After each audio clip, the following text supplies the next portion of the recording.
উস্তাদ বৃন্দদেরকে আল্লাহ তাআলা সুস্থতার নিয়ামত দান করুন। এই লক্ষ্যে এবং আজকের এই অনুষ্ঠানের সাফল্য কামনা করে আমি এখন আপনাদের সামনে আল্লাহ পাক রব্বুল আলামিনের দরবারে শুকরিয়া আদায় করছি। আমরা সকলে বলি আলহামদুলিল্লাহ।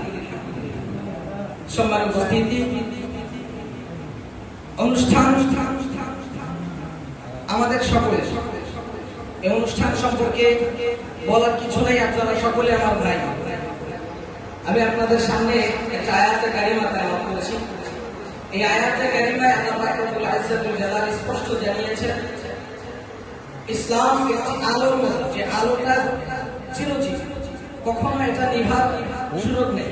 অথচ কাফেররা এটাকে নিভিয়ে দেওয়ার জন্য যথেষ্ট চেষ্টা করে। আমার প্রিয় ভাইয়েরা, নওজোয়ান যুবক ভাইয়েরা, আজ উস্তাদদের সামনে কথা বলার মতো কোনো যোগ্যতা নাই, তারপরেও দাঁড়িয়েছি একটি মেসেজ আপনাদের সামনে দেওয়ার জন্য। আমি শুধু এই মেসেজটা আপনাদের কাছে পৌঁছে দিব। আমার ভাইয়েরা, গোটা বাংলাদেশকে, ফেনী সহ চট্টগ্রামকে দখল করার একটা নকল খাবার বিতরণিত হয়েছে বর্তমান বিজেপি সরকার, অর্থাৎ ভারতের বর্তমান মোদী সরকার। আপনারা সকলে জানেন বাংলাদেশটাকে তারা একটা চিকেন নেট নাম দিয়ে এই দুইটা বাংলাদেশের প্রধান বন্দর চট্টগ্রামকে দখল করার নকল খাবার তারা উদ্যুক্ত হয়েছে। আমার প্রিয় ভাইয়েরা, আজকের এই আমাদের পূর্ণ মিলনী অনুষ্ঠান থেকে স্পষ্টভাবে গোটা জাতি উম্মাহকে জানিয়ে দিতে চাই, আমার প্রিয় মুসলমান উম্মাহাতুল মুসলিমিন, আমার নওজোয়ান যুবক, জেগে ওঠো। তোমাদের ভিতর থেকেই জন্ম নেবে এ জামানার সুলতান সালাহুদ্দিন আইয়ুবী, এ জামানার মুফতি কাসেম, এ জামানার খালিদ বিন ওয়ালিদ জন্ম নেবে। আমার প্রিয় ভাইয়েরা, একবার আল্লাহু আকবার বলে কাফের, মুশরিক, ইহুদি, নাসারা ওদের বিরুদ্ধে গর্জে উঠুন। আল্লাহর কসম দিয়ে বলি, বাংলাদেশ নয়, গোটা দুনিয়া আমরা খেলাফত প্রতিষ্ঠা করতে বাধ্য হব। আমার প্রিয় ভাইয়েরা, আজ আমাদের ইমানি দুর্বলতা, আমরা যুদ্ধ করতে চাই, জিহাদ করতে চাই, অনেক কিছু করতে চাই, কিন্তু আমাদের তাসকিয়ার লাইনে নিজেদেরকে আত্মশুদ্ধি করতে পারি না। এই জন্য সর্বপ্রথম আমাদের মুরব্বীর প্রয়োজন।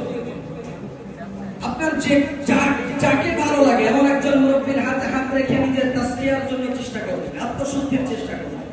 সব ধরনের কবিরা গুনাহ থেকে নিজেদেরকে হেফাজত রেখে নিজেদেরকে প্রস্তুত করা শুরু করবেন। ইনশাআল্লাহ ওই দিন বেশি দূরে নয়, ওই দিন বেশি দূরে নয়, যেই দিন আমরা হারাকান বিজয় করব, যেই দিন আমরা আমাদের ফেরানো ঐতিহ্য আমরা নয়া দিল্লিতে আবারও কালেমার পতাকা উড়াবো। সেই দিন বেশি দূরে নয়, যেই দিন আবারও ফিলিস্তিন বিজয় হবে, আবারও গোটা বিশ্বের মুসলমান বুক চাচিয়ে সামনে অগ্রসর হবে। বাতাস দেওয়ার মতো কারো শক্তি নয়। আমাদের সকলকে আল্লাহ পাক রব্বুল আলামিন সব ধরনের প্রস্তুতি নিয়ে শারীরিক, মানসিক, ঈমানের জজ্বা বাড়িয়ে গোটা দুনিয়ার মুসলমানদেরকে একত্রিত হওয়ার জন্য, প্রতিয়ক্ত দোয়া করার তৌফিক দান করুন।